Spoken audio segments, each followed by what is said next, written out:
meeting is not to discuss or decide the future of Lee Barnes or Simon Bennett. That will be dealt with at a later stage. They will be dealt with, I'm quite sure. This meeting is to discuss the role of Peter Mullins as the party leader.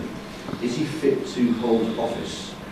Because, following on from the exchange of emails, 11 people decided this wasn't a good idea, we want to actually take him against Lee Barnes. And the party chairman's response was to expel all 11 of them. Peter Mullins used the emergency expulsion order. This is his powers, right? Dictatorship powers. He can get rid of you at a moment's notice. But he needs the agreement of 2 other people. He doesn't want to do it on his own. He needs the agreement of the party's legal officer, Mr. Lee Barnes. We've just heard about Mr. Lee Barnes, haven't we? You're not going to hear first-hand experience of how Lee Barnes has been treating these members. Is it right and fair and proper that the person who caused all this fuss in the first place should be the person responsible for kicking him out of the party? I would say to you that's a conflict of interest. You should have take no part in that. And the second is, Mr. Mullins needs the approval of the party disciplinary officer. We never had one. It was a vacant position, it wasn't filled, didn't need one. So, he appoints Mr. Deputy Blake, the partner of Simon Bennett, 5 minutes prior to sending out the emails to expel us. Is there a conflict of interest there as well? I suggest there is. So, the emergency expulsion order, he says he used that to kick out all 11 people. On the say-so of the wife of the Red Master Simon Bennett and the party legal officer Lee Barnes. I would say that is unfair. He's abused that power. However, further, I would say that he can't expel all those people under that clause, because some of us, 4 of us, were sitting on the Executive Council. Remember the BNP had an AC, the Manager Council? The old Nick Griffin just expel you all day before meeting and appoint 7 people. This paragraph here, next paragraph, yes, at the bottom of 7. Okay, the party chairman will be able to expel any unelected member. We are all unelected at the moment, because no one's voted in, by a 2/3 majority of the council at any time. That is there to stop Nick Griffin's style of leadership. You can't just sack the entire council and reappoint his own. I would say, by expellers from the party, you are removing us from the EC. So he needs 2/3. There's only 8 of us anyway, including Mr. Mullins, and he's expelled 4 of them. Do the maths, he hasn't got 2/3, has he? Bear in mind that one was unreachable, James Whittle, the press officer, was out of the country and uncontactable. He's only got 3. The same 3, Peter Mullins, Lee Barnes, Simon Bennett. They are the only 3 people on the Executive Council. Basically, as media communications officer, the content of the website, before anything went on there, it was my responsibility to make sure it was right and it was appropriate. And we had good writers like Peter Mills here, who would submit articles to myself. If I was happy with it, I would send it off to be proofread, it would then be formatted and it would go on the website. Mr. Barnes doesn't like protocols and decided to try and circumvent them completely. Now, I very politely and very correctly sent Mr. Barnes an email to tell him that, okay, you haven't been active in the party for a couple of weeks. From a Skype conference of the Executive Council, it was agreed that the content of the website would be my reading. So could you please follow the protocols and send any material that you'd like to have on the website to me first. That's all it took. From that point on, it degenerated into a tit-for-tat email exchange with Mr. Barnes using expletives and the sort of language which, never mind for a moderate political party, it wasn't the appropriate language for any political party or any organisation. I did have a conference with Mr. Mullins, Mr. Bennett and Mr. Barnes a couple of days later to try and resolve the situation.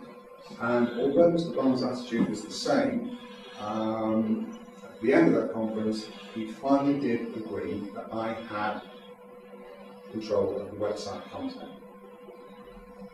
That lasted until the following morning.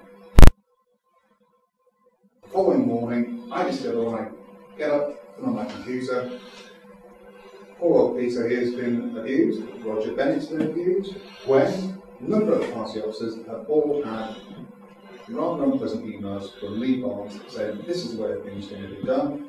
Peter Mills is wasting his time with his eloquent use of the English language and should be more geared towards the Star and the Sun reader.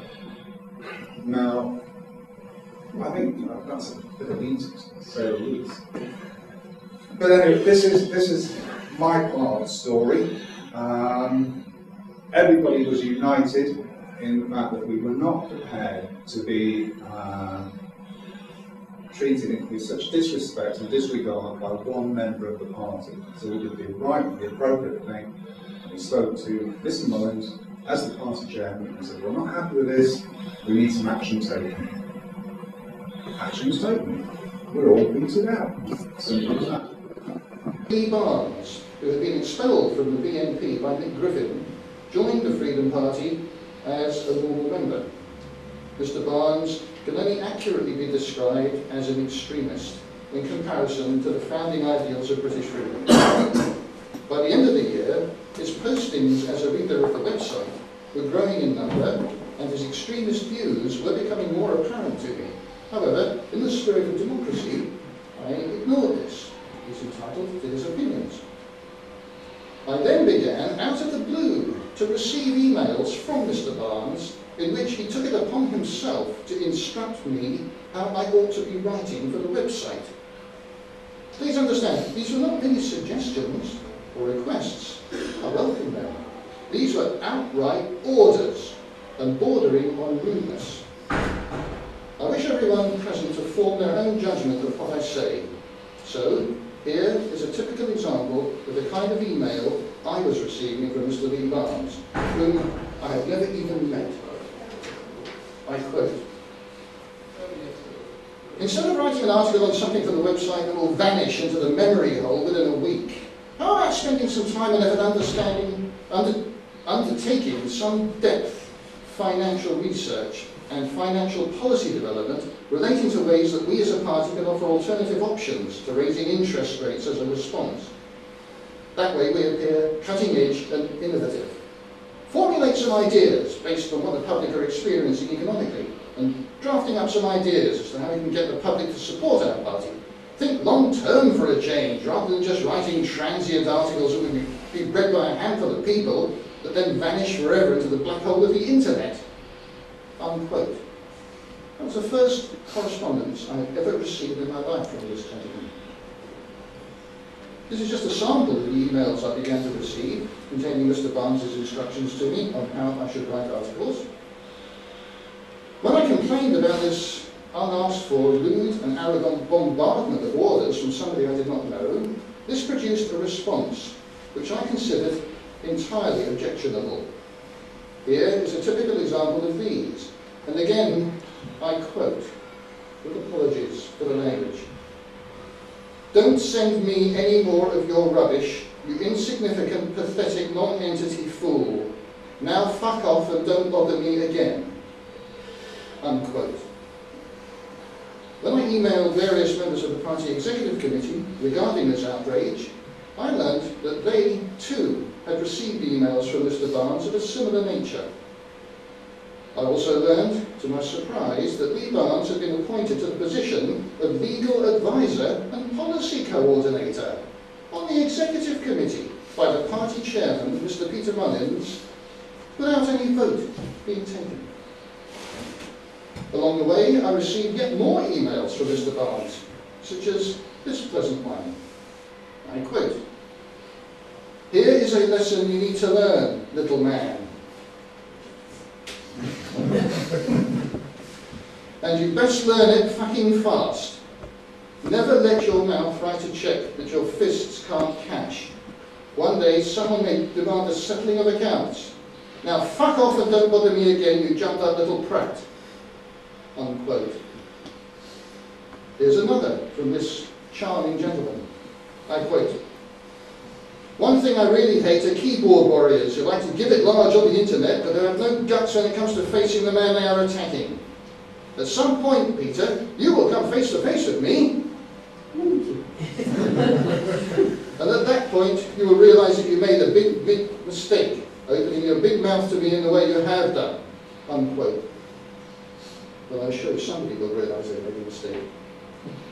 As a result of the appointment of Mr. Barnes to the Executive Committee, without consultation or voting, in complete denial of the party's founding discussions about it being democratically run from the bottom up by and for the members, Mr. Barnes' objectionable and loutish, not to say thuggish, behaviour towards other members of the Executive Committee, who I leave to give you their own accounts, and some of them already have, if they wish to, resulted in a formal petition being sent to Mr. Mullins asking for the expulsion of Mr. Lee Barnes from the Executive Committee and from the party, on the grounds that he had committed a flagrant breach of the party constitution, and the petition cited the relevant constitution paragraph and subsection numbers. This petition was signed by a majority of the Executive Committee and also by myself. The immediate result of this petition, that you've already heard tonight, was for Mr. Mullins to declare on his own authority that all the people who had signed it were now themselves expelled from the party.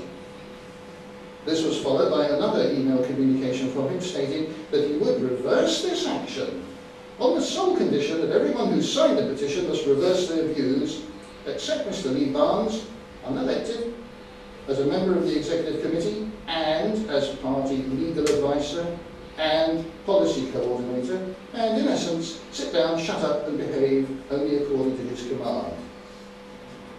The majority of the Executive Committee found Mr. Mullins' stand in support of Lee Barnes and against those Mr. Barnes had insulted, and in the face of the damage Mr. Lee Barnes was already accomplishing to the party's image by his extremist rants on the website, to be lacking in balanced judgment, unrealistic, uncaring, peremptory and unprofessional in terms of the modern management skills which are essential to anybody occupying a responsible leadership position.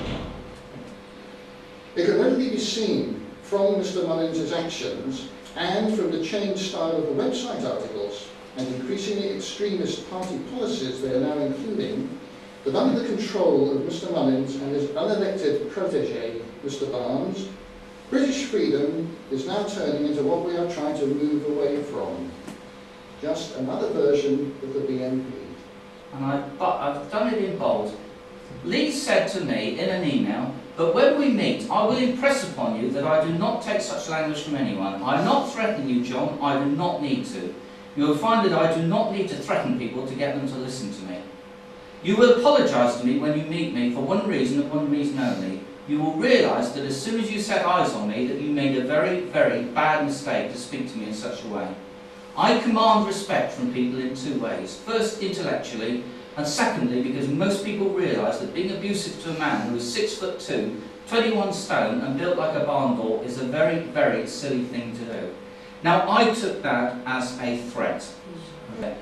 I wanted to go on to a recent, I think it was posted about 2 days ago. This is our webmaster, a member of the Executive Council, Simon Bennett, under our British Freedom logo, and he's saying it is not Lee Barnes' laptop that is the issue here. Truth be known, John Savage is an international money launderer, and Nick Simpkins is a CIA-trained assassin. This whole power struggle is not about politics or British freedom. That's just a cover-up for the real goings-on behind the scenes. Seriously, Sue Ninja Bowen can kill a man with a triple back flip thigh squeeze, which I think came as a surprise to Sue today, but I wouldn't know. Don't even start me on Bryn and Gwen. They are a double act and run a diamond mine in Argentina and have interest in oil fields across the Middle East. Bryn is a hitman, and Gwen is trained in torture techniques. Now, it is funny, ladies and gentlemen, but the serious side of it is that the public are reading this. This is our Executive Council members writing about us in public. And as far as I'm concerned, I'm a professional accountant. And calling me a liar and a money launderer is damaging my professional image. And as far as I'm concerned, ladies and gentlemen, that is libel. And I think Simon Bennett has laid himself open to legal action, as indeed has Peter Stafford, who is also publicly calling me a liar.